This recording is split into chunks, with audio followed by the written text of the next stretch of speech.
So this is a really great trick for creating caustics in a scene. So I'm going to select my rock here. Make sure I've got it selected. And I'm going to switch over from world to object. And we're going to make a little object that we can put into all of our materials. So I'm just going to come right here and I'm going to grab a Voronoi shader, just like this. And I'm going to grab a color ramp, just like this. And I'm going to set this to, let's see, distance to edge. We'll try that first. And then I'm going to plug the color into the emission. And now you can see if I flip these and bring this black really close to the white, we're going to start getting something that looks a lot like those caustic refractive rays that you get across things. I can increase the scale. Also, what I can do is I can come over here and give a coordinate, texture coordinate node. And in my scene, I can create an empty. And I'll just call this empty caustics. Come back to my shader, and I'm going to select the caustics object, and I'll use the object coordinate as the vector.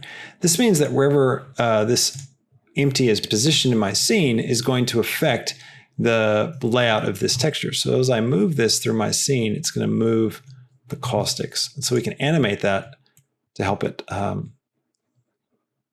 really give this some life. I'm going to bring the scale back down so it's not too huge. There we go.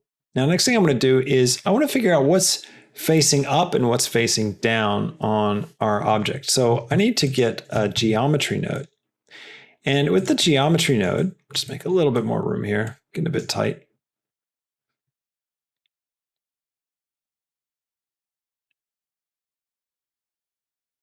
I want to use the normal, and I want to separate, get a separate X, Y, Z node.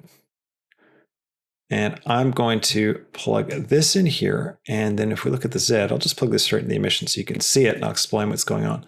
The normal is basically the direction of every face on our object, on the geometry.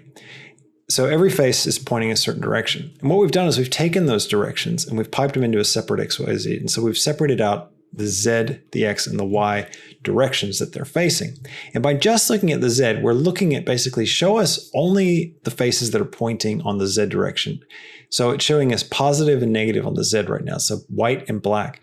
And you can see what the effect of that is. You see everything that's basically facing upwards is being shaded white. Everything that's facing in other directions is dark. So this way we can use this to kind of cut it out of the shadows, cut the caustics out of the shadows. So I can grab a mix RGB shader. I can drop it here and I can take my color and pipe it right into here, set this to multiply, and then turn my factor all the way up to 1. I also want to click clamp. That will clamp the values. Now you can see it's going to disappear. The caustics aren't going to appear in the shadows. They're only going to appear in the bits that are facing up, which is pretty cool. Now we can also introduce a little bit more noise into the caustics by getting a noise texture, popping it right here and grabbing a mix RGB.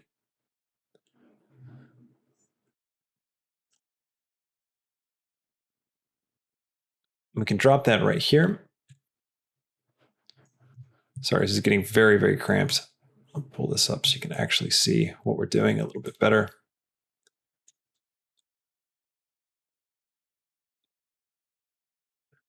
We'll take the factor and plug it into the color, and then we can basically use this to determine how much distortion do we want on these caustics.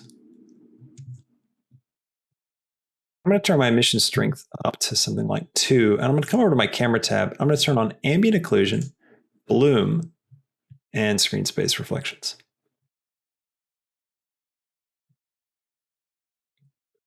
And I'm going to change the color of my emission to more of a blue color like that.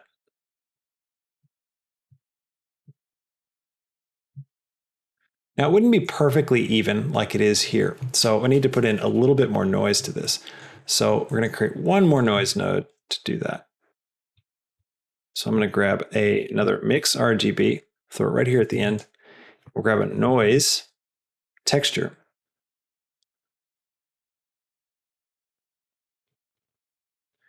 Plug the factor in, and we'll set this to multiply.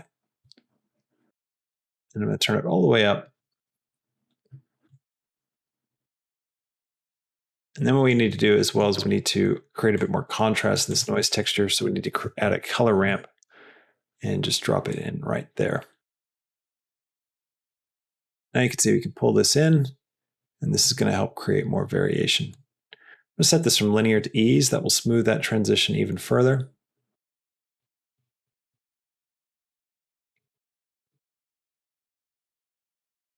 Now by bringing these two close together, we're creating a lot of contrast in this noise texture.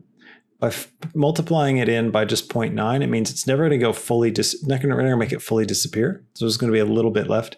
Turning that emission strength up to 10 is going to make these hotspots really bright. And that creates this really nice kind of underwater feel where the caustics are kind of magnifying as they double over each other. Now, what we need to do is take this little system that we've just made. I'm just going to select all these nodes. With all those selected, I'm going to hit Control G, and then we'll group them. Now I've got this little node group right here. And just where it says node group here, we're going to type in Caustics as well.